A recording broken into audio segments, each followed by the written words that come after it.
Pada malam ini kita akan membahas tentang tanda keilahian Yesus. Tanda keilahian atau kealahan, ketuhanan Yesus. Ya, ini adalah pelajaran yang sangat penting yang diperdebatkan sangat lama ya oleh banyak kaum beragama dan dari kalangan Islam mengatakan bahwa Yesus hanyalah manusia biasa ya, tapi tentunya seorang nabi. Dan dari kalangan Yahudi bahkan mengatakan Yesus bukan seorang nabi, hanya manusia biasa, atau lebih tepatnya seorang yang memberontak, bisa dikatakan, karena dia tidak menjalankan ajaran yang diajarkan oleh orang-orang Farisi atau orang Yahudi di zamannya. Ya, dan muncullah yang ketiga, yaitu orang-orang Kristen yang mayoritas percaya bahwa Yesus adalah Tuhan. Ya. Pada malam ini kita akan membahas tanda keilahian Yesus. Dan ayatnya terdapat dalam Yohanes 11 ayat 25 dan 26. Jawab Yesus, "Akulah kebangkitan dan hidup. Barang siapa percaya kepadaku, ia akan hidup, walaupun ia sudah mati. Dan setiap orang yang hidup dan yang percaya kepadaku, tidak akan mati selama-lamanya. Percayakah engkau akan hal ini?" Nah, sebagai pendahuluan Bapak Ibu Saudara-saudari sekalian, walaupun Kristus atau Yesus datang ke dunia ini dan mengambil rupa sebagai seorang manusia, tapi Yesus Kristus selalu memiliki keilahiannya. Kita percaya seperti apa yang sudah kita pelajari beberapa waktu silam, bahwa Yesus Kristus adalah Tuhan yang menjadi manusia. Ya, Yohanes 1 ayat 1, pada mulanya adalah firman, firman itu adalah Allah, dan firman itu bersama-sama dengan Allah, dan firman itu adalah Allah. Dan di ayat-ayat selanjutnya dikatakan firman itu menjadi manusia. Jadi firman Tuhan menjadi manusia, itulah sosok manusia Yesus Kristus. Nah, walaupun Yesus mengambil rupa menjadi manusia, tapi beberapa kali Yesus mengatakan dan bahkan melakukan hal-hal yang mengungkapkan keilahiannya. Ya. Dan Rasul Yohanes mencatat keajaiban-keajaiban yang dibuat Yesus untuk mengarahkan setiap orang kepada keilahian daripada Yesus Kristus. Nah, banyak orang di luar sana yang mengatakan bahwa yang pertama mengatakan bahwa Yesus adalah Tuhan itu adalah Rasul Paulus. Nah, itu tulisannya Rasul Paulus. Ya, dan Paulus itu tidak pernah ketemu dengan Yesus. Nah, itu klaim banyak orang di luar sana ya, orang-orang Muslim. Paulus itu tidak pernah ketemu dengan Yesus. Berani-beraninya dia mengatakan Yesus itu adalah Tuhan. Nah, kamu ini pengikut Rasul Paulus. Banyak orang yang berkata hal-hal tersebut ya. Dan bahkan dikatakan Yesus menjadi Tuhan dibuat di Konsili Nisea ya. Itu adalah dewan gereja pada saat itu tahun 300-an. Ya, jadi mereka mengklaim bahwa Yesus adalah manusia biasa yang dijadikan Tuhan oleh gereja di Konsili Nisea. Tapi pada malam ini kita akan belajar tulisan dari Rasul Yohanes. Dan Rasul Yohanes ini adalah murid dalam daripada Yesus Kristus ya. Murid Yesus Kristus ada 12 orang dan murid terdekatnya ada 3, Petrus, Yohanes, Yakobus. Dan inilah salah satu dari 3 orang tersebut, Petrus, Yohanes, Yakobus, murid dalam daripada Yesus Kristus. Kita akan melihat 3 tanda terbesar yang dibuat oleh Yesus Kristus untuk menunjukkan keilahiannya, kealahannya, dan semuanya dicatat oleh seorang murid dekatnya, yaitu Yohanes. Tanda pertama, Yesus memberi makan 5.000 orang. Bapak Ibu Saudara-saudara sekalian, silakan buka Alkitabnya. Saya harap kita semua memiliki Alkitab bersama dengan kita, karena ini adalah pendalaman Alkitab ya. Kita bisa buka di dalam Yohanes 6. Di situ ada satu perikop, Yohanes 6 ayat 1 sampai 15. Yesus memberi makan 5.000 orang. Dan di ayat 4 dikatakan, dan Paskah, hari raya orang Yahudi, sudah dekat. Jadi dalam cerita Yesus memberi makan 5.000 orang, di situ ada satu kutipan kecil yang mengatakan bahwa hari Paskah sudah dekat. Dan Bapak Ibu Saudara-saudara sekalian, Bila mana dikatakan Paskah, di dalam konteks cerita Yesus memberi makan 5.000 orang, maka tentunya kita harus teringat akan domba Paskah yang sesungguhnya, yaitu Yesus Kristus. Bapak Ibu Saudara-saudara sekalian, camkan baik-baik, ya. Tidak ada seorang pun dari antara kita yang layak masuk surga. Ya, tidak ada. Kita semua tidak bisa masuk surga. Ya, karena surga adalah tempat yang suci, yang kudus. Dan semua yang masuk ke dalamnya haruslah sempurna. Makanya dalam kitab suci dikatakan haruslah engkau sempurna sama seperti Bapamu yang di surga adalah sempurna. Pertanyaannya, kita semua tidak ada yang sempurna. Lalu bagaimana mungkin kita bisa masuk ke surga? Itulah sebabnya kitab Ibrani katakan, tanpa penumpahan darah tidak ada penebusan. Ya, itu berarti Bapak Ibu Saudara-saudara sekalian, kita semua dilayakkan masuk surga karena ada yang menebus kita semua. Harusnya Bapak Ibu Saudara-saudara sekalian dan saya, kita semua tidak layak masuk surga. Tapi hanya oleh karena cinta kasih Tuhan Yesus mau mati di kayu salib sehingga kita semua bisa ditebus dari dosa-dosa kita, dan kita bisa bebas dari dosa kita, dan jangan hidup lagi di dalam dosa, melainkan kita terus bertekad berupaya dengan bantuan Roh Kudus, kita tinggalkan dosa, dan kita bisa mengikuti segala peraturan perintah-perintah Tuhan. Jadi kembali Bapak Ibu Saudara-saudara sekalian, bila mana kita mengingat Paskah, itu bukanlah konsep tentang telur-telur Paskah. Itu bukan konsep tentang kelinci-kelinci Paskah. Tapi Paskah adalah tentang pengorbanan Yesus Kristus di kayu salib. Itulah sebabnya dari zaman Kejadian, Bapak Ibu Saudara-saudara sekalian, selalu ada kurban sembelih. Ya.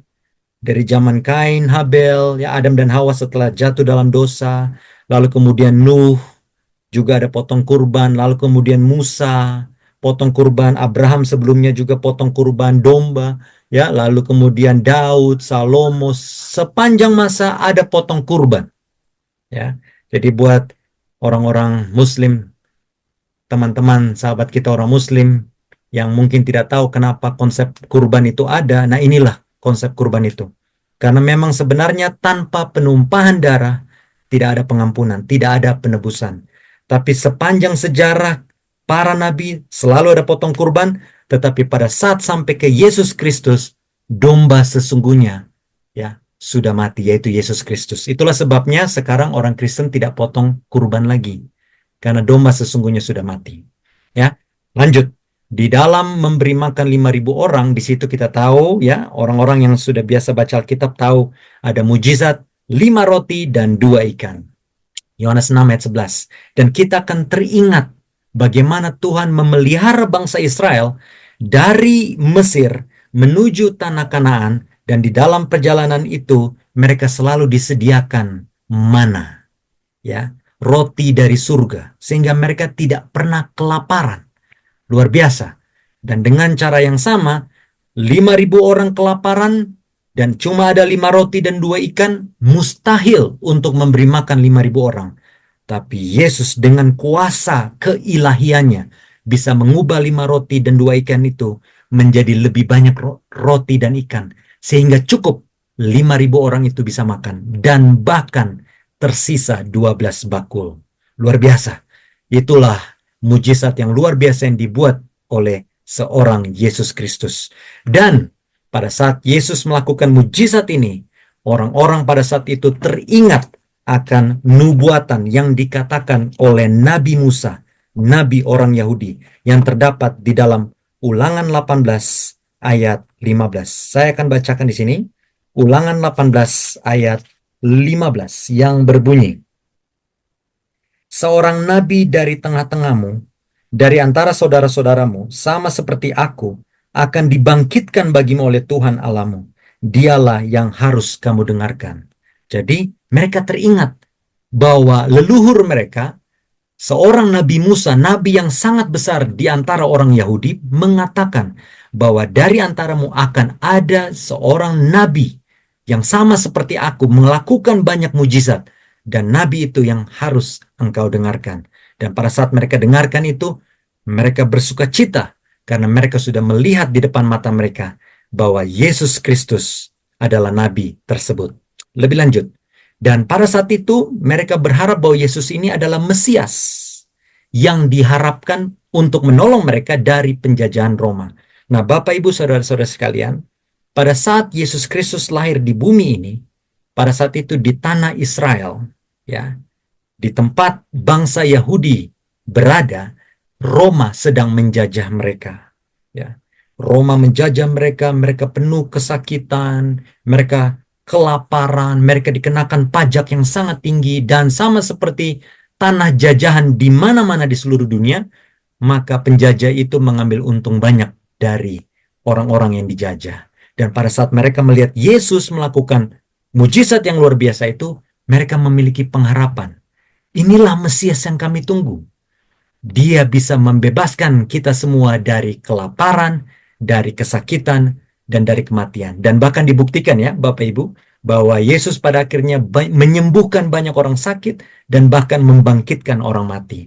Dan pada saat itu Yohanes 6 ayat 15 mencatat bahwa Yesus mau dijadikan raja. Ya, tapi Yesus menyingkir. Kenapa? Karena Yesus datang ke dunia ini pada kali pertamanya itu bukan untuk menjadi raja. Misi Tuhan Yesus pada saat dia datang ke dunia pertama kalinya itu adalah untuk mati di Golgota, menebus dosa Bapak Ibu Saudara-saudara sekalian dan saya, dan bahkan kita semuanya. Mereka lupa akan nubuatan Mesias dalam Yesaya 53 ayat 4 sampai 6. Nah, ayat ini terdapat dalam kitab para nabi, ada juga dalam kitab Yahudi, tapi orang-orang Yahudi menutup mata akan keberadaan ayat ini. Mereka tidak mengerti bahwa sesungguhnya dalam Yesaya 53 ayat 4 sampai 6 dikatakan bahwa ada seseorang yang akan menderita, dan penderitaan orang ini semata-mata untuk menebus dosa banyak orang. Orang mengira dia kena tulah, dia dipukul dan ditindas Allah. Dia tertikam oleh karena pemberontakan kita, dia diremukkan oleh karena kejahatan kita. Ganjaran yang mendatangkan keselamatan bagi kita ditimpakan kepadanya, dan oleh bilur-bilurnya kita menjadi sembuh. Jadi konsep Mesias itu sudah dikatakan bahwa akan ada seseorang yang datang menebus dosa manusia, dan oleh karena bilur-bilurnya kita diselamatkan. Itulah sebabnya 1 Petrus 2 ayat 24 mencatat hal yang sama, bahwa oleh bilur-bilurnya, oleh luka-luka yang dialami oleh Yesus Kristus dan matinya di kayu salib, maka saudara-saudari dan saya bisa diselamatkan. Tapi orang Yahudi tidak mengerti akan ayat ini. Mereka berpikir bahwa Mesias itu datang dengan penuh kemuliaan dan bahkan akan membebaskan kita semua dari kesakitan, dari kelaparan, dari segala macam derita. Dan konsep itu akan terjadi pada saat kedatangan Yesus yang kedua kali nanti. Ya. Tapi pada saat kedatangannya yang pertama, Yesus Kristus datang untuk mati bagi kita semua. Dan pada saat itu, Yohanes 6 mencatat banyak orang yang mengatakan, sungguh, dia inilah nabi tersebut, nabi yang sudah dinubuatkan oleh Musa, bahwa akan ada seseorang nabi yang sama seperti aku, dialah yang engkau harus dengarkan. Bapak, Ibu, saudara-saudara sekalian, kembali, Yesus datang bukan untuk diangkat menjadi raja melawan Roma. Ya. Dan sesungguhnya pada saat Yesus memberi makan 5.000 orang, di pasal yang sama, Yohanes pasal 6, di ayat 35, Yesus menggiring semua pemikiran manusia kepada hal yang lebih penting, bahwa dirinya itulah roti hidup.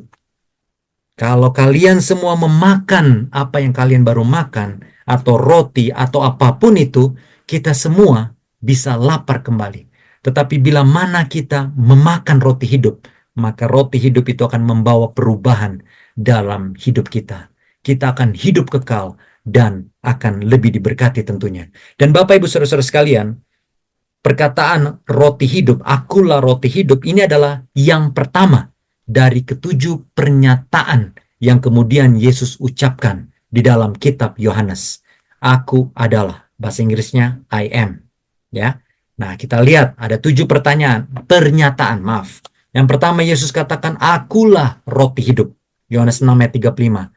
Akulah terang dunia. Nah, terang dunia Yohanes 8 ayat 12. Nah, sekedar uh, bahan untuk pemikiran kita bersama, dan mungkin bagi orang-orang nanti akan menonton video ini di luar sana, banyak yang mengatakan bahwa Yesus tidak pernah mengatakan akulah Tuhan, sembahlah aku. Tapi konsep akulah terang, Bapak Ibu Saudara-saudara sekalian, nama Allah di dalam Muslim, dalam dunia Islam ada 99, ya. Dan salah satunya adalah An-Nur. An-Nur itu adalah terang. Yang bisa dijuluki terang itu hanyalah Allah menurut orang Islam. Dan saat ini Yesus mengatakan akulah terang dunia. Jadi artinya Bapak Ibu Saudara-saudara sekalian, Yesus mengatakan akulah Tuhan pada saat itu. Ya, bila mana orang Islam melihat ya ada gelar yang disematkan kepada Allah, terang, An-Nur, dan itu Tuhan Yesus sudah katakan akulah terang dunia. Ya, akulah pintu, akulah gembala yang baik, akulah kebangkitan dan hidup. Nah, ini luar biasa, kebangkitan dan hidup. Nah, akulah gembala yang baik. Ingat, saya ingat pada saat pendeta, saya lupa yang tahun lalu atau 2 tahun lalu, ada salah satu denominasi Kristen yang mengatakan bahwa Yehuwa adalah satu-satunya gembala. Ya, di dalam perjanjian lama dikatakan yang gembala itu adalah Tuhan atau Allah. Ya, tapi di dalam perjanjian baru Yesus katakan akulah gembala. Ingat Mazmur 23, ya, Tuhan adalah gembalaku, takkan kekurangan aku. Tuhan itu adalah Yehuwa atau YHWH, ya, nama daripada Tuhan. Tapi di dalam perjanjian baru Yesus katakan akulah gembala. Tidak heran Yohanes 10 ayat 30 Yesus katakan aku dan Bapa adalah satu. Ya, lanjut. Akulah jalan dan kebenaran dan hidup. Teman-teman orang Muslim, kebenaran bahasa Arabnya Al-Haq itu juga adalah salah satu nama dari Allah. Dan tidak ada seorang pun yang boleh mengatakan bahwa dia adalah kebenaran. Cuma Allah menurut orang Islam, ya, bahasa Arabnya Al-Haq. Dan Yesus katakan akulah kebenaran. Ya, akulah jalan, akulah kebenaran, akulah hidup. Akulah pokok anggur yang benar. Dan semua ini mengingatkan kita kalau kita baca Alkitab, pada saat Tuhan bertemu dengan Nabi Musa, Tuhan katakan I am what I am. Akulah aku. Ya, atau disingkat the great I am. Karena I am itu dari konsep bahasa itu artinya eternity, eternity, selalu ada, ya, forever, tidak ada apa ya, artinya selalu ada, selalu masa kini, sekarang, kemarin, masa datang, selama-lamanya, itulah I am. Dan Yesus di dalam Yohanes 8 ayat 58, ya, nah ini terjemahan bahasa Indonesianya sedikit keliru Bapak Ibu Saudara-saudara sekalian. Bahasa Indonesianya katakan, Yesus ditanya pada saat Yesus bilang bahwa Abraham melihat hari-hariku dan dia berbahagia. Lalu kemudian orang katakan, hah, engkau masih muda, bagaimana mungkin engkau katakan engkau mengenal Abraham? Lalu Yesus katakan, di dalam Alkitab terjemahan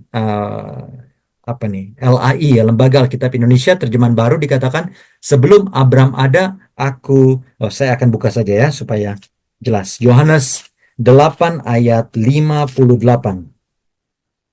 Nah, di sini dikatakan terjemahan baru ya, Alkitab Lembaga Alkitab Indonesia dikatakan, aku berkata kepadamu sesungguhnya sebelum Abraham jadi, aku telah ada. Nah, ini sedikit keliru, bukan aku telah ada sebenarnya.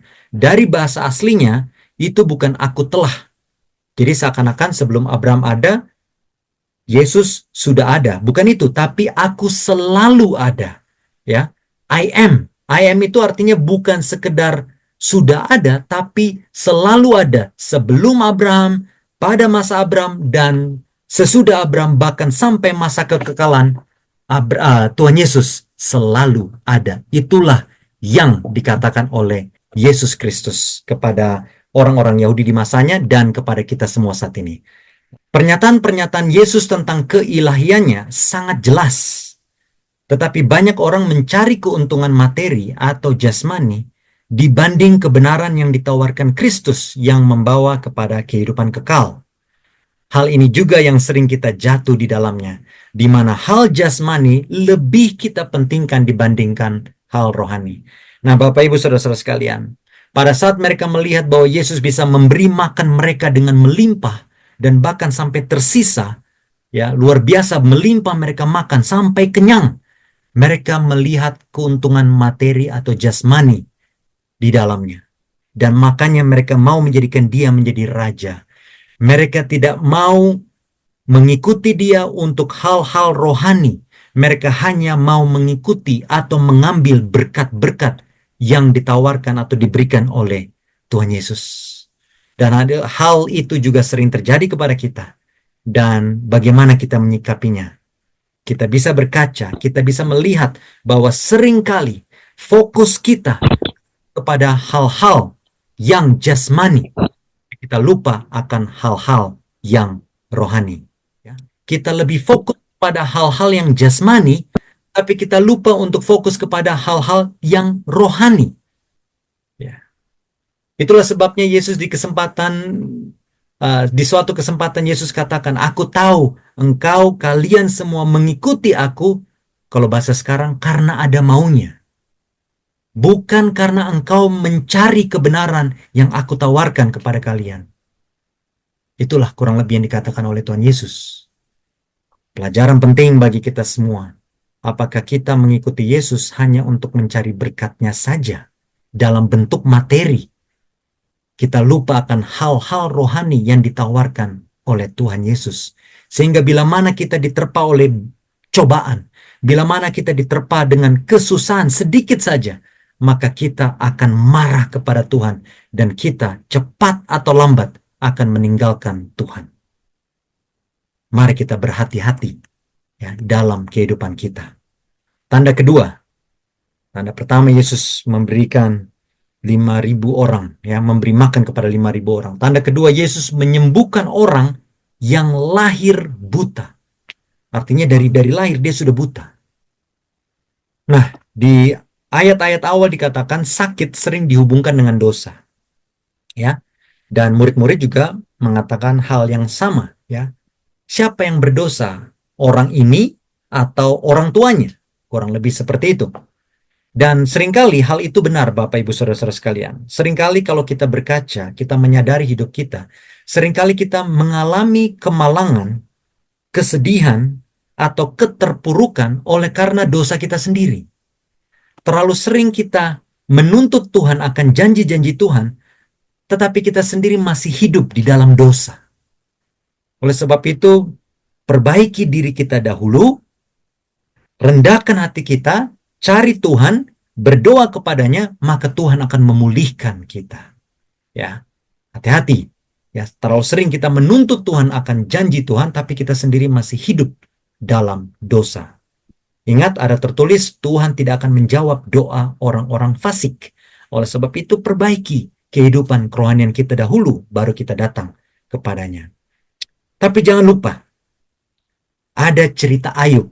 Ya, cerita Ayub yang menegaskan kepada kita bahwa hal itu tidak selalu benar. Dan kita harus berhati-hati oleh pandangan bahwa kalau ada orang yang menderita, sudah pasti orang itu sedang, tanda kutip, dikutuk oleh Tuhan. Hati-hati. Terlalu sering juga kita menuding kiri kanan depan belakang kepada sesama kita tanpa membantu mereka, tapi kita hanya menghakimi mereka. Seakan-akan mereka itu hidup dalam dosa yang tidak terampuni. Kita lupa akan cerita Ayub. Bahwa Ayub hidup benar, hidup saleh, tapi Tuhan mengizinkan pencobaan itu datang kepadanya. Kembali kepada cerita Yohanes 9, di mana Tuhan Yesus menyembuhkan orang yang lahir buta. Yesus merujuk bahwa orang itu buta untuk suatu tujuan, yakni Tuhan akan dipermuliakan. Tuhan Yesus bilang, bukan karena dosa dia, dosa orang tuanya, tapi karena nama Tuhan akan dipermuliakan melaluinya. Nah, lalu kemudian kalau kita lihat ceritanya, Tuhan ambil, ya, debu, Tuhan meludahinya, lalu kemudian Tuhan membuat seperti lumpur, lalu Tuhan taruh di matanya, lalu Tuhan kemudian memelekkan, membuat mata orang tersebut terbuka dan akhirnya orang itu bisa melihat. Kita teringat akan bagaimana Tuhan, ya, di Kejadian pasal 1 dan 2, Tuhan membuat manusia itu dari debu tanah.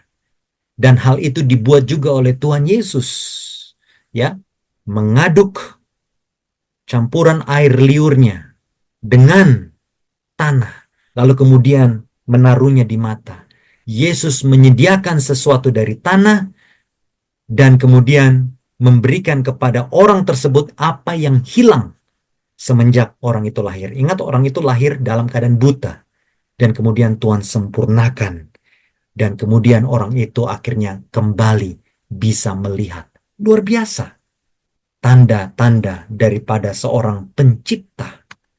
Yesus menyembuhkan orang buta itu pada hari Sabat. Yang menurut tradisi, nah ini ya, di garis bawah, yang menurut tradisi, bukan menurut kitab suci, itu melanggar hari Sabat.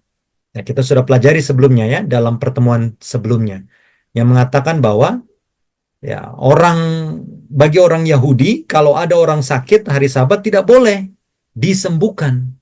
Ya, karena itu sudah bekerja pada hari Sabat.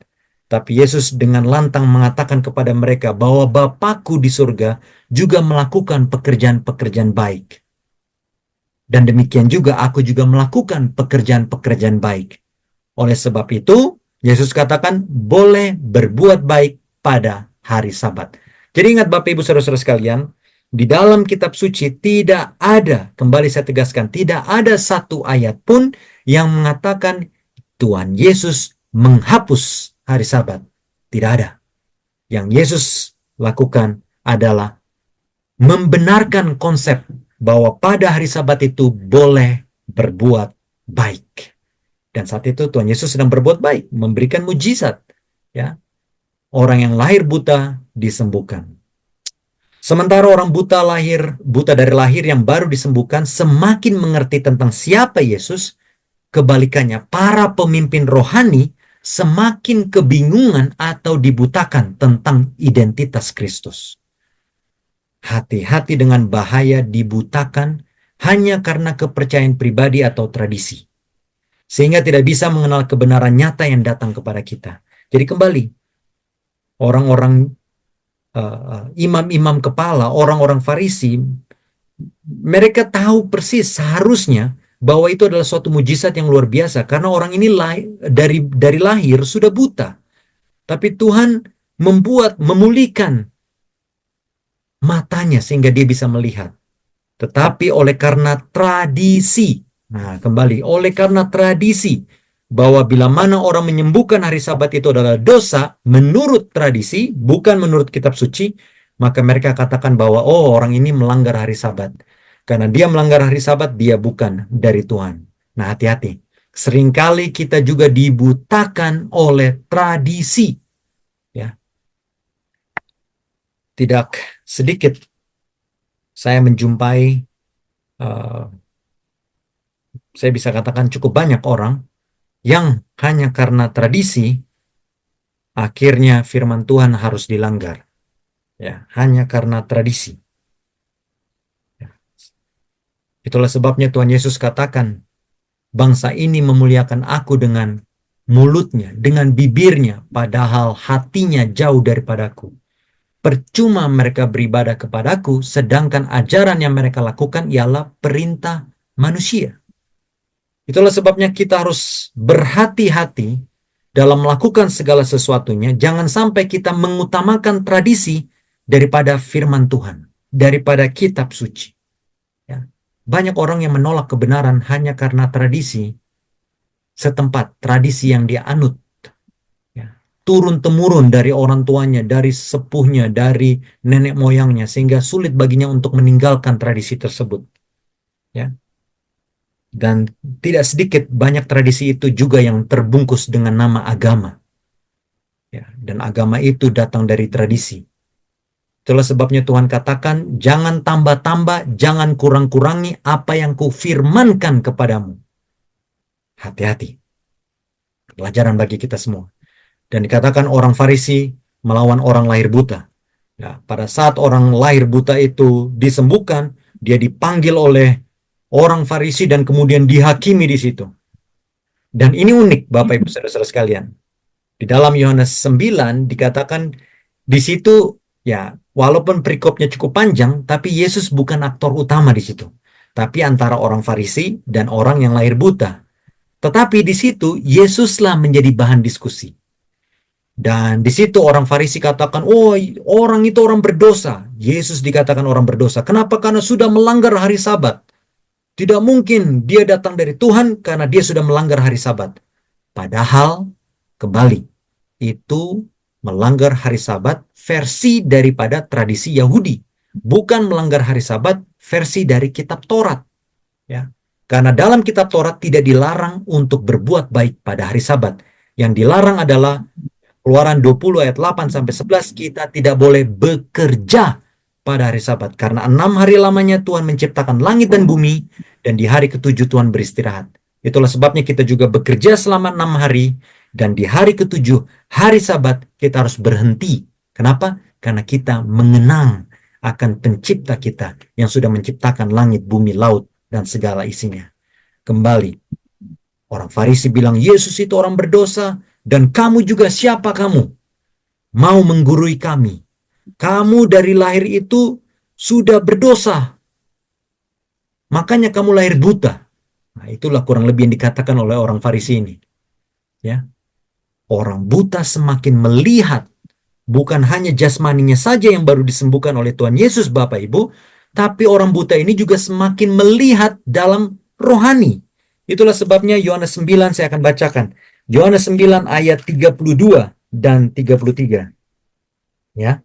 Di situ dikatakan, dari dahulu sampai sekarang tidak pernah terdengar bahwa ada orang yang memelekkan mata orang yang lahir buta. Jikalau orang itu tidak datang dari Allah, ia tidak dapat berbuat apa-apa. Dengan kata lain, orang yang lahir buta ini mengatakan bahwa Yesus pasti datang dari Tuhan. Datang dari Allah di surga. Karena tidak pernah sepanjang sejarah orang yang lahir buta itu bisa disembuhkan dengan mujizat. Di sisi lain, orang Farisi yang terkenal dengan pintarnya, ahli Taurat, tahu Alkitab itu, mereka semakin dibutakan dalam pengertiannya. Ya, Yohanes 9 ayat 16 dan 29. Meskipun bukti nyata telah ditunjukkan, Tuhan Yesus sudah menunjukkan mujizatnya, tapi mereka dibutakan. Entah mereka benar-benar tidak melihatnya, atau mereka tutup mata, mereka tidak mau melihat. Demikian pula halnya dengan kebenaran. Tadi yang saya sudah katakan di awal, ya, bahwa seringkali kita dibutakan, ya, sudah benar-benar jelas kebenaran ada di depan mata, tetapi oleh karena satu dua hal, mungkin oleh karena tradisi, mungkin oleh karena dunia lebih memikat kita, sehingga kita tidak mau fokus kepada firman Tuhan, sehingga kita tidak mau berserah diri sepenuhnya kepada Tuhan. Kita lebih takut kehilangan pekerjaan, kita lebih takut kehilangan teman, kehilangan keluarga, daripada kehilangan kerajaan surga. Luar biasa. Itulah sebabnya 1 Korintus 1 ayat 26 dan 20 sampai 29 saya akan bacakan. Ingat saja saudara-saudara, bagaimana keadaan kamu ketika kamu dipanggil. Menurut ukuran manusia, tidak hanya orang yang bijak, tidak banyak orang yang berpengaruh, tidak banyak orang yang terpandang. Jadi kita semua orang biasa-biasa saja pada saat dipanggil. Tetapi apa yang bodoh bagi dunia, dipilih Allah untuk memalukan orang-orang yang berhikmat. Dan apa yang lemah bagi dunia, dipilih Allah untuk memalukan apa yang kuat. Dan apa yang tidak terpandang dan yang hina bagi dunia, dipilih Allah, bahkan apa yang tidak berarti, dipilih Allah untuk meniadakan apa yang berarti.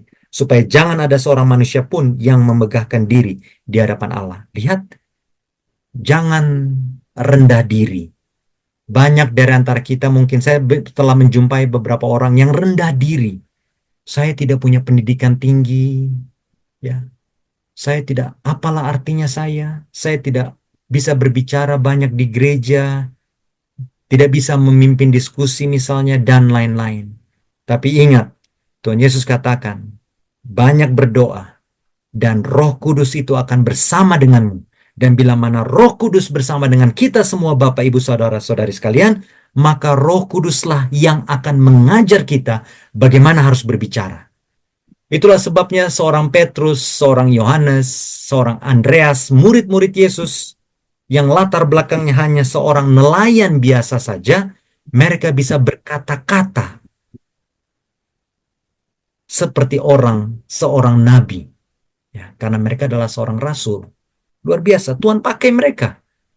Dan di hadapan kita ini ilustrasi seorang yang lahir buta, Tuhan bisa pakai untuk menghardik orang-orang Farisi yang luar biasa ya. Sarjana teologi zaman sekarang istilahnya ya.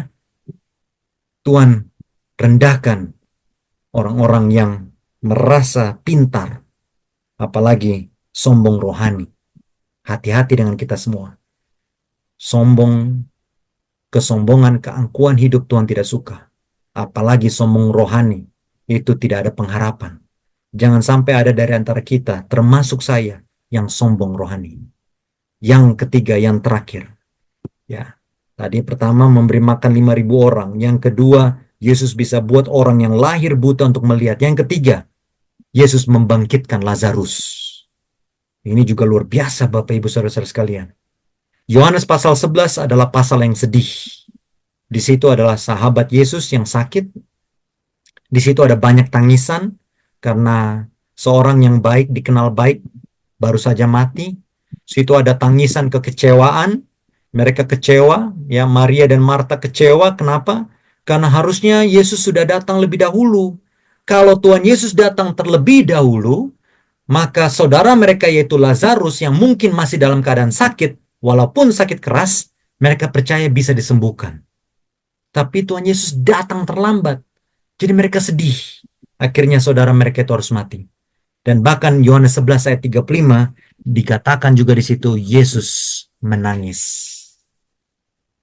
Nah, yang uniknya Bapak Ibu Saudara-saudara sekalian, kalau kita baca dalam Alkitab, Yesus menunda perjalanannya sebelum kembali ya ke Betani untuk menjumpai Lazarus ya yang saat itu dikabarkan sedang sakit. Dia menunda perjalanannya ya 2 hari sampai akhirnya dia datang bertemu dengan orang-orang yang sedang berduka karena Lazarus terlambat untuk disembuhkan. Lazarus sudah mati.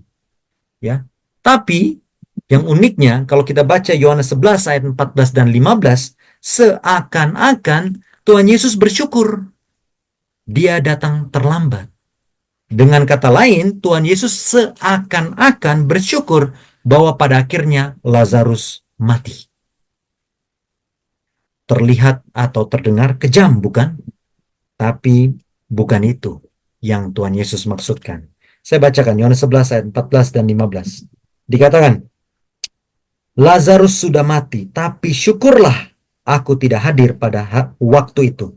Sebab demikian lebih baik bagimu. Yesus mengatakan lebih baik bagimu, aku tidak hadir pada saat Lazarus sakit. Supaya kamu dapat belajar percaya. Nah, dan Yesus kemudian mengungkapkan bahwa semuanya itu untuk kemuliaan Tuhan semata. Dan dikatakan Bapak Ibu Saudara-saudara sekalian bahwa Lazarus pada saat itu sudah 4 hari mati. Dan saat itu sudah membusuk.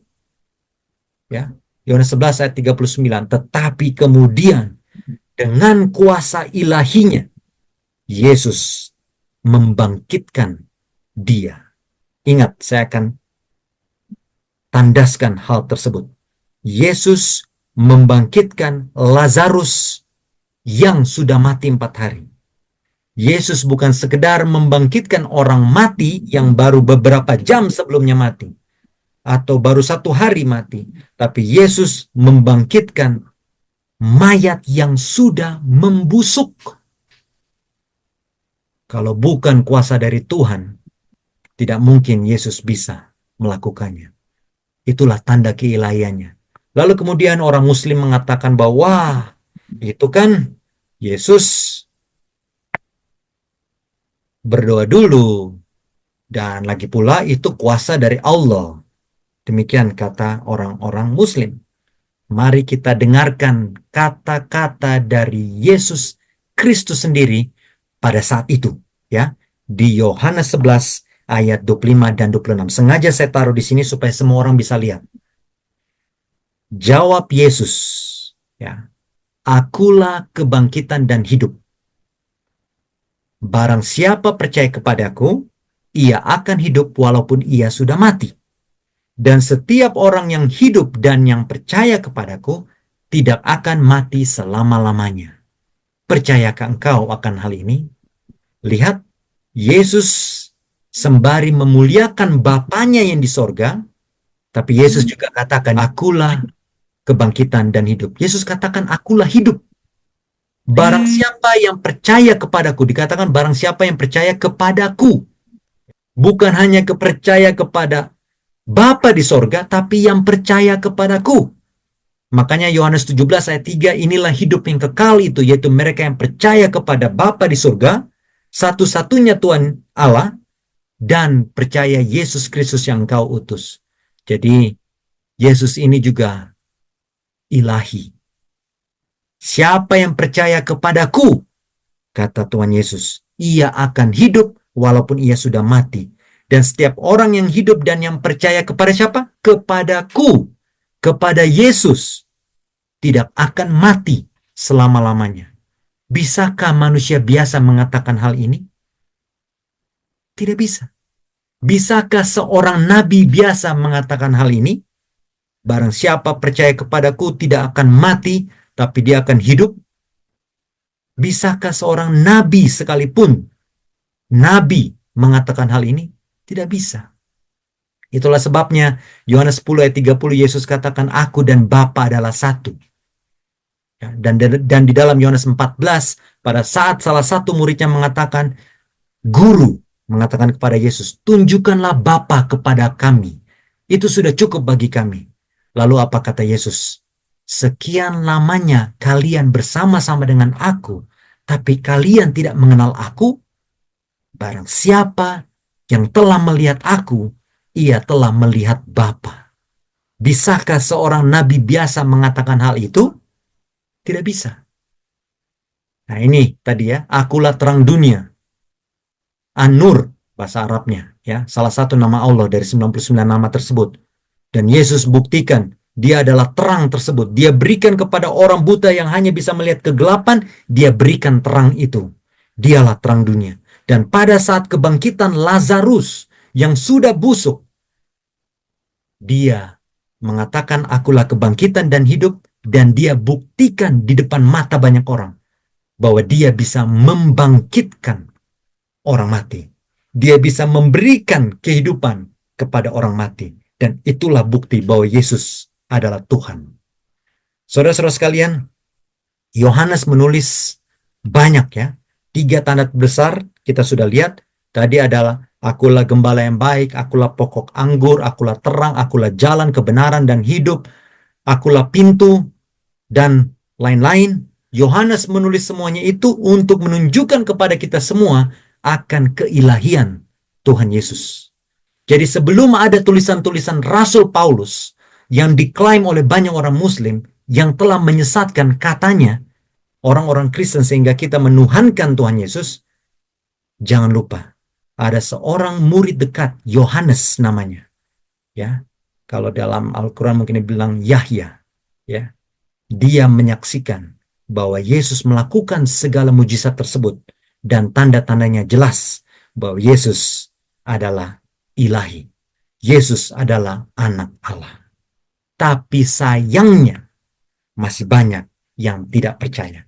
Bukan saja saat ini, saat itu pun banyak orang yang tidak percaya. Bahkan pada saat Yesus membangkitkan Lazarus, banyak yang percaya, tapi banyak juga orang-orang Farisi yang iri hati dan tidak mau supaya Yesus itu lebih dikenal. Lalu akhirnya mereka mulai berkomplot untuk membunuh Yesus. Dan saat ini rasa kebencian itu masih tetap ada. Banyak orang yang menentang Yesus, tidak percaya bahwa Yesus adalah Tuhan, menutup mata erat-erat, tidak mau melihat akan perikop-perikop, ayat-ayat, perkataan-perkataan yang Tuhan Yesus sudah katakan di depan mata. Biarlah ini semua meyakinkan kita semua bahwa Yesus Kristus adalah Tuhan yang mengambil rupa menjadi manusia. Sering saya katakan kepada orang-orang Muslim, dan bagi mereka yang akan melihat video ini, saya akan katakan kembali. Saya percaya bahwa tidak mungkin seorang manusia bisa menjadi Tuhan. Tapi pertanyaan yang sama kita balikan sedikit. Apakah mungkin Tuhan menjadi manusia? Sangat-sangat mungkin. Tuhan bisa menjadi semak belukar yang dibakar, ya, tapi kemudian tidak terbakar, yang dilihat oleh Nabi Musa pada saat dia dipanggil untuk kembali ke Mesir. Tuhan juga bisa menjadi seperti hembusan angin. Tuhan juga bisa menjadi seperti burung merpati dalam bentuk Roh Kudus. Tuhan bisa menjadi apa saja, saudara-saudari sekalian. Tapi saat itu, ya, Tuhan Yesus datang dalam rupa manusia karena sudah dinubuatkan sekian lamanya. Dia harus lahir dari seorang perawan, dia akan lahir dari keturunan Daud, dan dia akan disiksa sedemikian rupa, dan oleh karena bilur-bilurnya, oleh karena kematiannya, kita semua bisa diselamatkan. Dia adalah firman yang menjadi manusia, dan dia telah berkorban untuk saudara-saudari dan saya, supaya kita semua bisa diselamatkan. Kenapa Tuhan Yesus mau menjadi manusia? Karena dia harus mati. Tidak mungkin darah kurban, darah domba, darah sapi bisa menggantikan saudara-saudari dan saya, ya, dari hukuman dosa, yaitu mati, yaitu maut.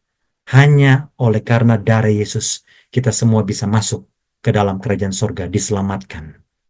Itulah pelajaran kita pada malam hari ini, Bapak Ibu Saudara-saudara sekalian, tentang keilahian daripada Yesus Kristus. Sekarang kita masuk ke dalam sesi diskusi dan pertanyaan. Ya, silakan. Sudah cukup jelas. Sudah cukup jelas ya, Ibu Meti. Terima kasih. Udah ya. Halo, selamat malam, Kak. Ya, shalom, selamat malam, Saudari Ayu. Bagaimana, ada pertanyaan? Ada.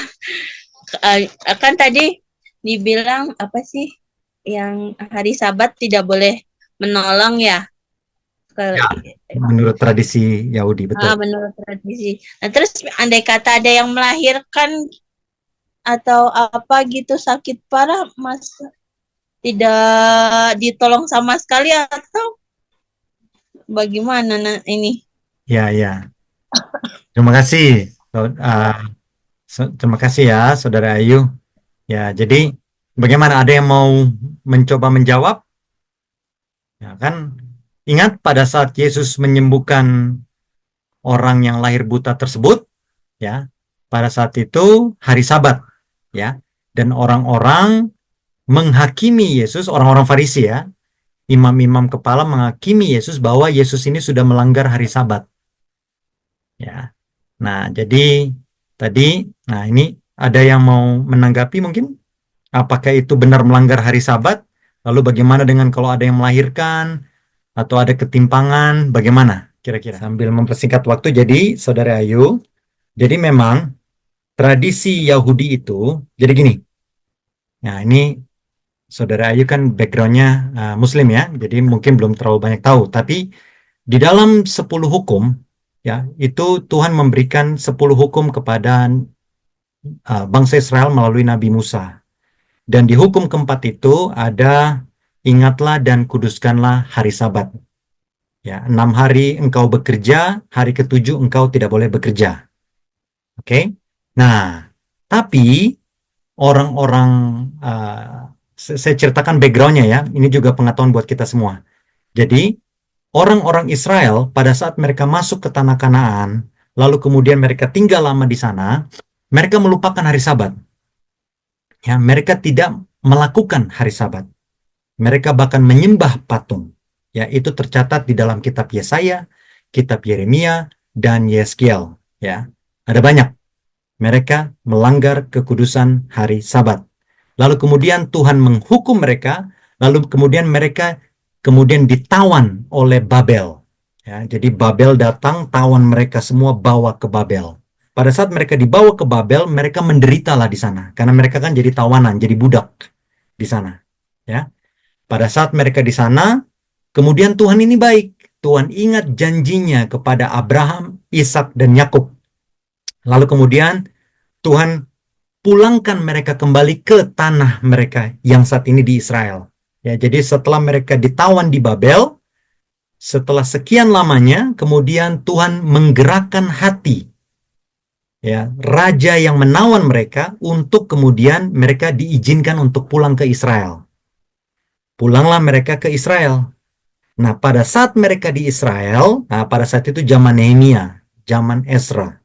Ya, nah ini ada teman-teman Kristen yang lain, ya ini sekalian sambil belajar ya. Kemudian mereka di situ mulai giat untuk melakukan hukum-hukum Tuhan kembali. Nah, sayangnya seiring waktu mereka kemudian tambah-tambah hukum Tuhan itu. Nah, ini yang menjadi masalah. Karena mereka takut mereka akan jatuh ke dalam penyembahan berhala mungkin, atau ke dalam pelanggaran hari Sabat yang sudah pernah mereka langgar sebelumnya, yang membuat Tuhan marah kepada mereka. Ya. Jadi akhirnya ya itu dia, mereka tambah-tambah. Jadi di Yahudi, ya, dalam menguduskan hari Sabat mereka buat ada 39, seingat saya ada 39 hukum bagaimana cara untuk berhari Sabat. Nah, 39 itu tidak ada di dalam kitab Taurat. Nah, itu mereka tambah. Ya. Dan ya ada beberapa contohnya, ya. Mereka itu orang-orang Israel. Nah, ini boleh dicari tahu juga ya, orang-orang Israel tidak boleh meludah hari Sabat saja, tidak boleh. Karena mungkin dianggap bagi mereka sudah mungkin ya menyiram tanaman hari Sabat. Mereka tidak boleh bawa lenso atau sapu tangan, ya, dipegang dan dibawa, tidak boleh. Karena itu sudah bekerja bagi mereka. Jadi kalau saya pernah dengar kesaksian orang yang pergi ke Israel sana, mereka kalau di dalam lift tidak boleh pencet tombol lift. Jadi lift itu akan berhenti di setiap lantai. Setiap lantai lift itu akan berhenti, ya, karena kita tidak boleh pencet lift, karena bagi mereka itu sudah bekerja. Bayangkan, itu sudah bekerja bagi mereka. Ya, jadi luar biasa, ada banyak hal-hal yang ditambah-tambah oleh orang-orang Yahudi. Ya, dan termasuk diantaranya tidak boleh menyembuhkan orang lain pada hari Sabat. Karena mereka berpikir, kan ada hari lain, kenapa kamu sembuhkan di hari Sabat? Nah, itulah sebabnya Yesus dikecam oleh orang Yahudi, dianggap melanggar hari Sabat. Nah, itu sejarahnya. Dan juga bahkan murid-murid saja, pada saat mereka melewati suatu ladang, mereka memetik gandum pada hari Sabat, dianggap sudah melanggar hari Sabat. Ya, padahal ya itu cuma petik saja.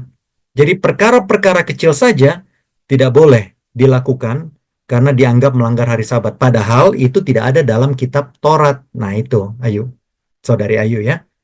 Jadi orang Israel tambah-tambah, orang Yahudi tambah-tambah perintah Tuhan. Dan itulah sebabnya Yesus datang, Yesus luruskan semuanya. Bahwa ingat, Yesus tidak menghapus hari Sabat. Hari Sabat tetap ada, tapi yang Yesus tegaskan bahwa boleh berbuat baik pada hari Sabat. Ya, jadi pernah ada yang bertanya, kalau dokter gimana? Boleh nggak sembuhkan orang hari Sabat? Boleh, tapi jangan minta bayar. Kalau dokter sudah minta bayar, itu sudah bekerja. Ya kan? Ya, kalau seandainya dokter, lalu kemudian ada ibu-ibu mau melahirkan, bantulah. Ya, tidak usah minta bayar. Kalau minta bayar, itu sudah bekerja. Nah, kurang lebih itu, Saudara Ayu. Jadi, Yesus menghardik orang-orang Yahudi, orang Farisi, imam kepala, karena mereka itu munafik. Mereka merasa bahwa mereka menyucikan Sabat, tapi mereka lupa sama yang memberikan hari Sabat. Nah, itu. Ya. Ya. Hari Sabat dibuat untuk manusia, bukan manusia dibuat untuk hari Sabat. Ya. Jadi semoga itu bisa menjawab bahwa memang orang Israel bahkan sampai sekarang ini membuat peraturan-peraturan sendiri tentang bagaimana menyucikan hari Sabat. Ya, tapi Yesus datang meluruskan segala sesuatunya. Tapi ingat ya, Bapak Ibu Saudara-saudara sekalian, ini untuk kita semua. Pada saat hari Sabat, Yesus tidak mungkin bekerja. Nah, itu harus digarisbawahi. Yesus kita akan dapati di rumah ibadah, di sinagog, atau di mana saja sedang mengajar orang banyak. Tidak mungkin Yesus sedang bekerja. Ya, tapi bukan berarti kita legalis seperti orang Yahudi.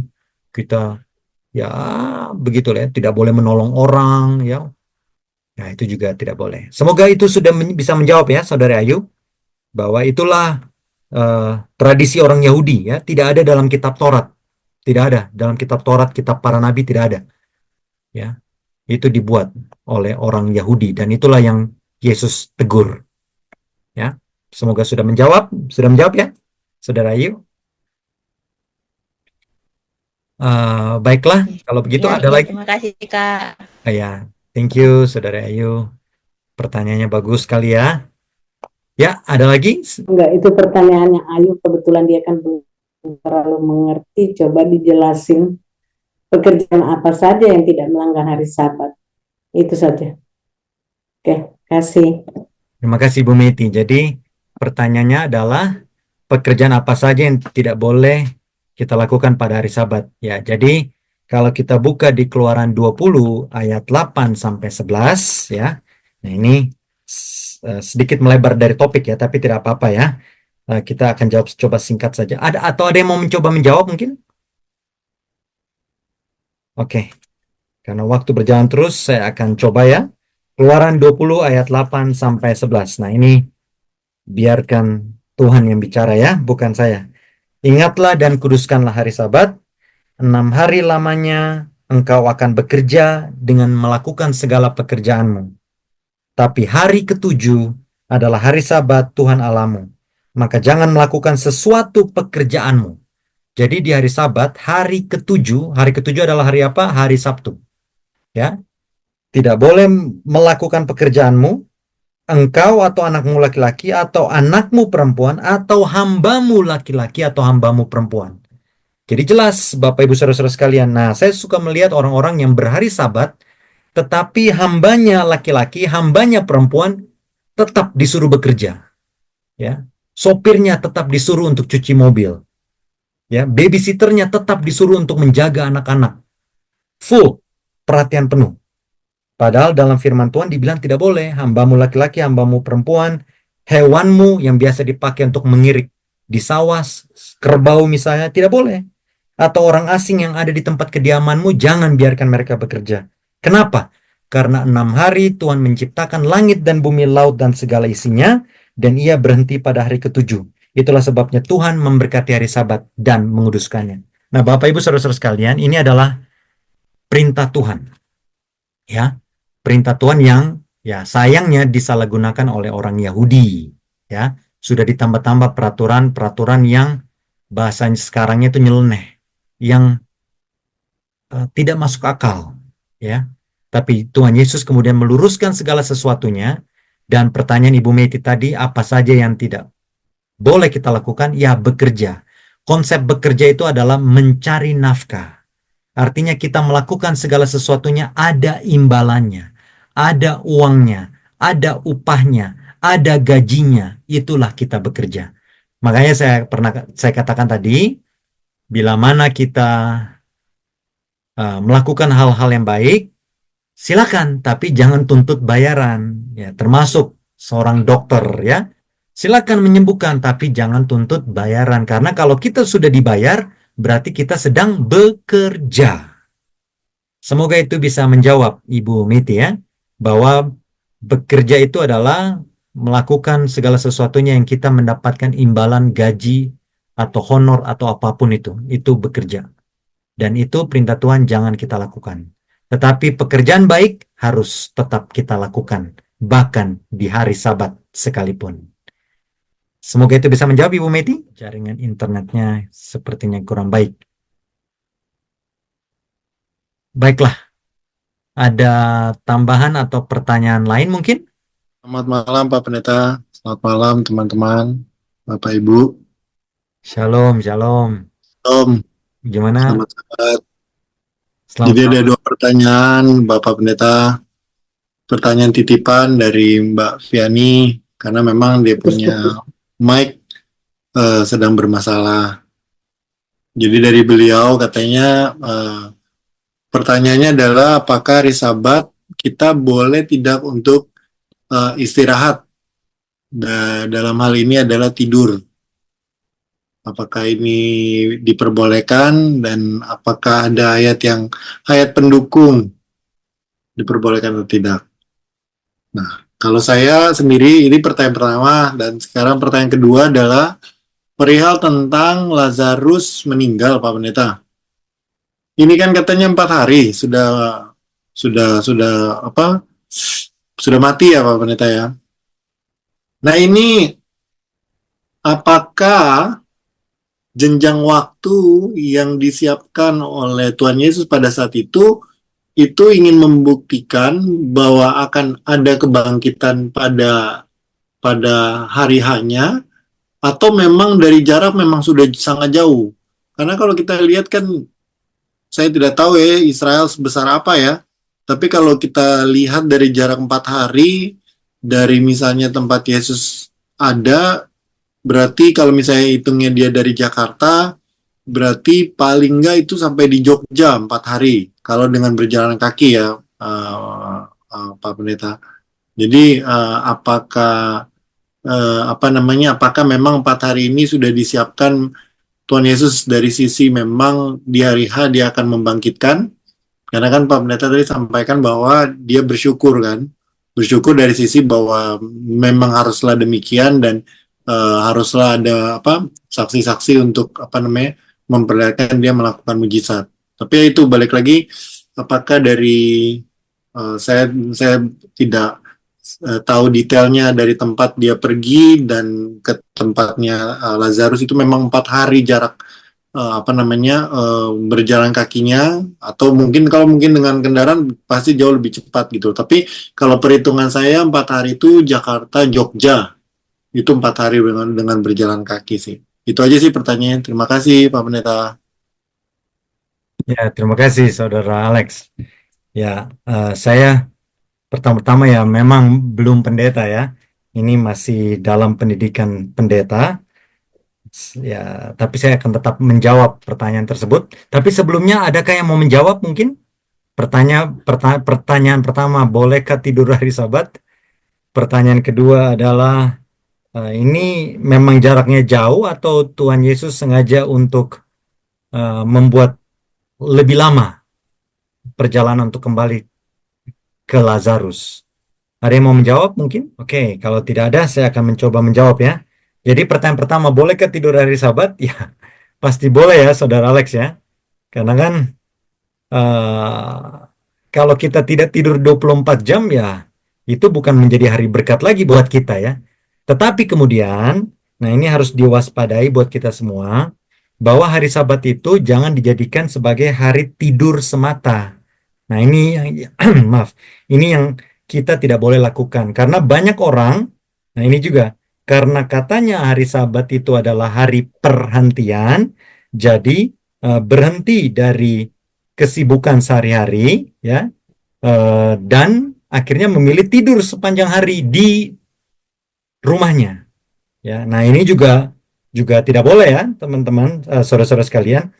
Saya ada ayat sebentar yang untuk menguatkan semuanya itu, untuk kita tahu konsep hari Sabat itu. Pertama, konsep hari Sabat itu adalah kita boleh berbuat baik pada hari Sabat. Ya, itu konsep pertama. Jadi jangan sampai kita menjadi kaum legalis bahwa untuk berbuat baik apa saja kita tidak boleh. Nah itu salah ya. Tapi kita boleh berbuat baik pada hari Sabat. Dan yang kedua, hari Sabat itu kita pakai untuk pertemuan kudus. Nah, itu ada di dalam kitab Imamat, tapi saya sementara cari, nanti begitu dapat saya akan kasih tahu bahwa dikatakan bahwa hari Sabat itu adalah hari pertemuan kudus. Dengan kata lain, kita harus bersekutu dengan saudara seiman. Ya, itulah sebabnya kalau kita baca di dalam kitab Kisah Para Rasul, pada saat Paulus adalah bapa misionaris, mengunjungi satu tempat dengan tempat-tempat lainnya. Setiap dia sampai ke suatu tempat, setiap hari Sabat dia akan mencari perkumpulan orang-orang percaya yang terdekat, dan dia akan beribadah bersama-sama. Artinya hari Sabat itu jangan dipakai untuk tidur seharian, ya, jangan. Tapi hari Sabat itu juga dipakai untuk hari persekutuan. Nah ini yang sangat penting untuk kita ketahui. hari Sabat itu dipakai untuk hari persekutuan. Artinya, kalau zaman sekarang mungkin kita bisa bilang pergi ke gereja. Nah, itu dia. Setelah pergi ke gereja, tapi jangan juga kita habiskan hanya di gereja saja, karena Tuhan Yesus, nah, kita lihat contoh yang terbaik adalah Tuhan Yesus. Setelah di gereja, ya, setelah di sinagog, Tuhan akan berkeliling, mengajar dan menyembuhkan. Artinya, menyembuhkan dalam satu sisi, mungkin kita tidak bisa menyembuhkan dalam arti mujizat, tapi kita mungkin bisa ya berbagi satu dengan yang lainnya, ya kan? Atau kita juga bisa membicarakan hal-hal rohani tentang Tuhan, ya. Bisa mengunjungi penjara, mengunjungi rumah sakit, mengunjungi panti asuhan, dan lain-lainnya. Ya, yang penting kita harus melakukan hal-hal rohani pada hari Sabat. Bukan hanya tidur seharian di rumah. Nah, itu dia, Saudara Alex ya, Saudara Audi ya. Jadi bukan hanya tidur-tiduran di rumah, tidak bisa. Ya, tapi memang pada saat jam malam ya kita harus istirahat tentunya. Dan yang pertanyaan, semoga itu sudah menjawab ya. Dan pertanyaan kedua tentang apakah Yesus sengaja membuat lama atau memang perjalanannya jauh. Nah, kita lihat di dalam Alkitab ya. Dalam Yohanes pasal 11, kita bisa buka. Yohanes pasal 11, di situ dikatakan, ayat 3 dulu. Dikatakan, Tuhan, dia yang engkau kasihi sedang sakit. Jadi ada orang yang datang kepada Yesus dan mengatakan bahwa Lazarus itu lagi sakit. Lalu Yesus bilang, penyakit itu tidak akan membawa kematian, tapi akan menyatakan kemuliaan Allah. Sebab oleh penyakit itu anak Allah akan dimuliakan. Yesus memang mengasihi Marta dan kakaknya dan Lazarus. Namun setelah didengarnya bahwa Lazarus sakit, nah ini nih, ia sengaja tinggal 2 hari lagi, Saudara Alex. Waktu dia mendengar bahwa Lazarus sakit, Yesus tetap di tempat itu. Dia tidak segera meninggalkan tempat itu. Ayat 6. Yesus sengaja tinggal 2 hari lagi di tempat di mana ia berada. Jadi dia tidak langsung pulang atau tidak langsung ke Betani, ke tempat Lazarus. Dia tinggal di tempat itu 2 hari lagi. Lalu dia bilang, ayo kita kembali ke Yudea. Lalu kemudian Yesus bilang bahwa Lazarus itu sedang tidur. Nah, jadi kembali, Yesus sengaja membuat hal itu lama dan bahkan sengaja membuat sampai 4 hari lewat. Kenapa 4 hari lewat? Kalau 1 hari atau beberapa jam orang akan bilang, oh itu mati suri. Ya, sekarang kan ada kan divonis sama dokter sudah meninggal, toto katanya bangkit lagi. Padahal itu sebenarnya salah observasi dokternya. Atau mungkin ada hal-hal medis yang membuat pasien untuk beberapa saat sepertinya mati tapi sebenarnya masih hidup. Tapi Yesus ini 4 hari, Saudara Alex ya, dan kita semua. 4 hari mati dan sudah berbau, sudah busuk. Tapi Tuhan kita Yesus Kristus bisa membangkitkannya. Ya, semoga ini bisa menguatkan ya kita semua, iman percaya kita semua. Bagaimana Saudara Alex? Apakah itu semoga sudah bisa menjawab ya? Jelaskan? Sudah, Pak Pen, sudah. Terima kasih, Pak Pen. Ya, terima kasih Saudara Alex. Oh, jadi Saudari Viani ini teman ya daripada Saudara Alex. Terima kasih atas pertanyaan diberikan. Ada lagi kah kira-kira? Saudari Viani sudah bilang thank you. Saudari Catherine sedang sakit, kita akan doakan juga ya. Dan sampai di sini dulu, kita akan sama-sama tunduk kepala dan kita akan berdoa. Adakah yang mau didoakan?